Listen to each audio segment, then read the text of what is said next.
Time for a radio drama we don't use theme music for because it just wouldn't be fitting. Too showy. Too showy, yeah.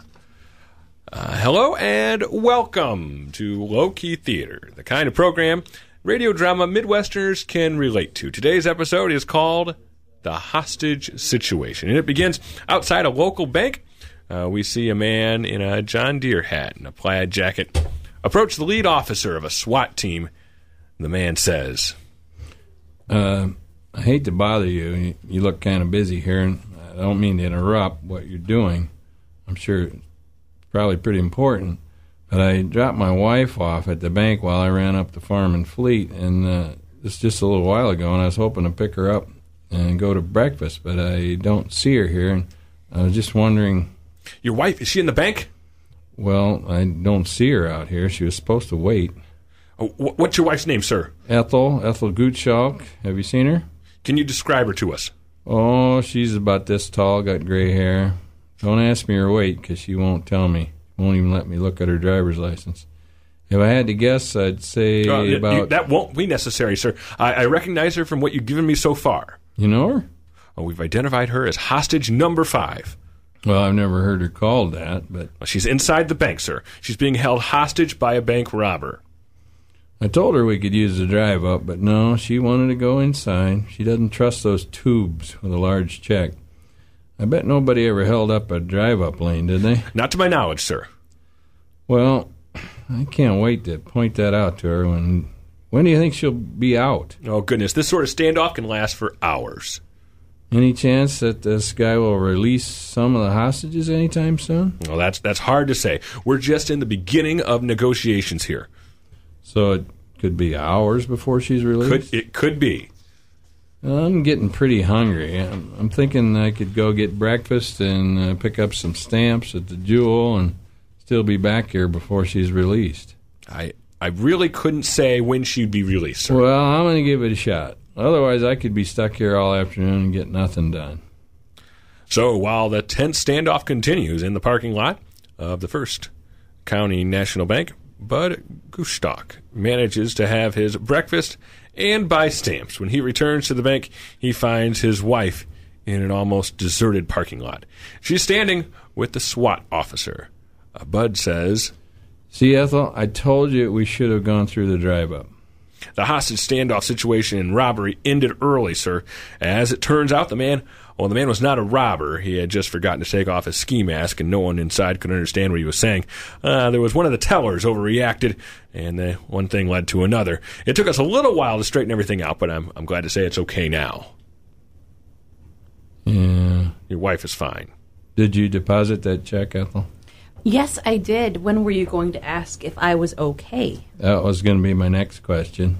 So you had breakfast? Yes. What did you have? Biscuits and gravy special. Was it good? Yes, and you'll never guess who I saw there. Hank Overholzer. I thought he was in Florida this time of year. No, he said he had all he could take of Florida and his son-in-law. He said I'd rather freeze than put in another day down there.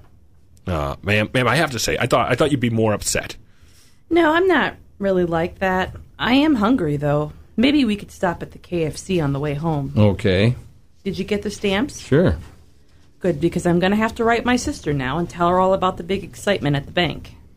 You know, I bet you could be the first hostage released if you started telling one of those long, pointless stories about your family members. Oh, you do you? Maybe I could tell the robbers about one of your fishing trips on my next holdup. Next time we'll use the drive-up. Maybe. Well, that's it for this week's episode of Low Key Theater. We hope you've been informed, entertained, and enlightened in ways of the Midwesterners. Until next week, this is your announcer saying so long until next week. I still don't get it. You're not from around here, are you? Low Key Theater. Hey.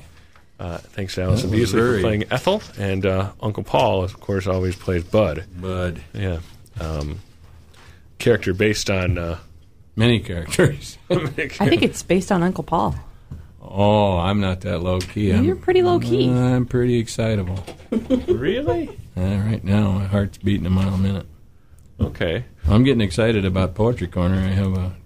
Oh, we don't have music for that. We've got one more song to get to. Then we're gonna do Poetry Corner after that because put it more in the corner of the. Well, program. I have to go get in the corner. Somebody move the chair. Yeah. Hair longer than mine. This is the band The Weepies on the Talk AM 1320. Weepies.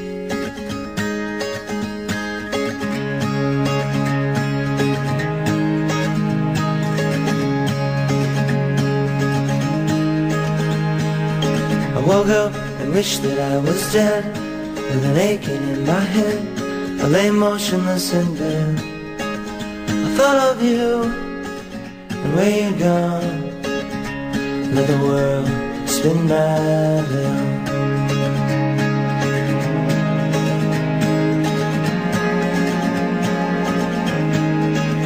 And everything that I said I'd do, like make the world brand new, take the time for you.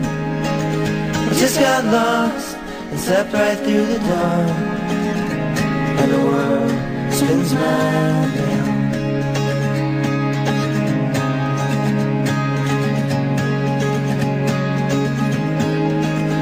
I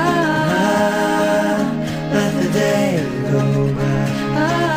I always say goodbye. I watch the stars from my windowsill. The whole world is moving and I'm standing still.